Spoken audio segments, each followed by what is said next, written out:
Alors, c'est sûr qu'après la situation que les enfants ont vécue dans le cadre du confinement, les choses ne sont pas tout à fait semblables à ce qu'elles sont habituellement. Mais même déjà habituellement, quand les enfants reviennent de vacances, par exemple, vous savez qu'il y a des retrouvailles à faire, et vous, les puéricultrices le font en général, en posant des questions, en prenant un petit peu de temps, en donnant en quelque sorte l'occasion aux parents et à l'enfant de reprendre place un petit peu dans le milieu d'accueil. Dans ce cas-ci, évidemment, c'est d'autant plus important que malgré tout, et même si ça s'est bien passé à la maison, même si il y avait une situation, je dirais, optimale, ce qui n'était pas le cas de tout le monde, hein, parce que les enfants dans des espaces trop petits, bien sûr que ce n'était pas facile, c'était compliqué. Mais même si ça s'est bien passé, il y a quand même un contexte général qui a pesé d'une façon ou d'une autre sur les adultes et les enfants, et un contexte d'insécurité, un contexte nécessairement de qu'est-ce qui va se passer, qu'est-ce que, à quoi a-t-on affaire, qu'est-ce que c'est ce virus, cette petite bête, et les enfants se visualisent les choses de façon évidemment très particulière. Mais les tout petits ne visualisent pas, mais ils sont aussi réceptifs à une certaine inquiétude. Donc, clairement, on reprend à la rentrée pour les enfants ce qu'on appelle une période de familiarisation.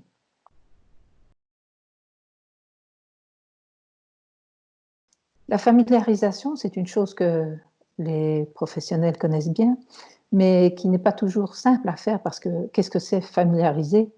Ce n'est évidemment pas adapter l'enfant au milieu d'accueil, mais plutôt s'adapter dans le milieu d'accueil à ce qu'est l'enfant à ce moment-là, à cet endroit-là de son existence. Bon. Concrètement, ça signifie de la disponibilité, du temps, une certaine organisation, ce n'est pas toujours simple, a fortiori dans une situation comme celle-ci, où de façon assez rapide, les professionnels ont dû se remettre en situation avec les enfants. La familiarisation, ça n'a qu'un but en fait, mais il est énorme, c'est de mettre l'enfant dans des conditions et d'adopter vis-à-vis de lui des comportements qui sont le plus sécurisants pour lui.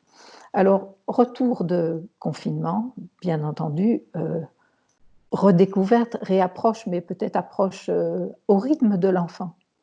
Celui qui se tient un petit peu derrière les jambes de sa maman prudemment, ben, ça ne fait rien. Il redécouvre. Il y a des choses tellement différentes qui sont passées pour lui pendant cette période-là. Un autre va se précipiter vers une puéricultrice ou l'autre, très bien. C'est au rythme de l'enfant qu'il faut pouvoir le faire, mais avec aussi un souci de sa redécouverte des lieux, des personnes. Or, les lieux auront parfois changé, justement, à cause des indications sanitaires. Les personnes ne seront peut-être plus exactement les mêmes. Donc, il y a vraiment lieu, alors à ce moment-là, de nouer un dialogue avec l'enfant qui se fait petit à petit. Et j'ai entendu parler de petite familiarisation, ça m'a un petit peu laissé perplexe parce que je crains qu'il n'y ait pas véritablement de petite familiarisation. Il y a une familiarisation qui aboutit.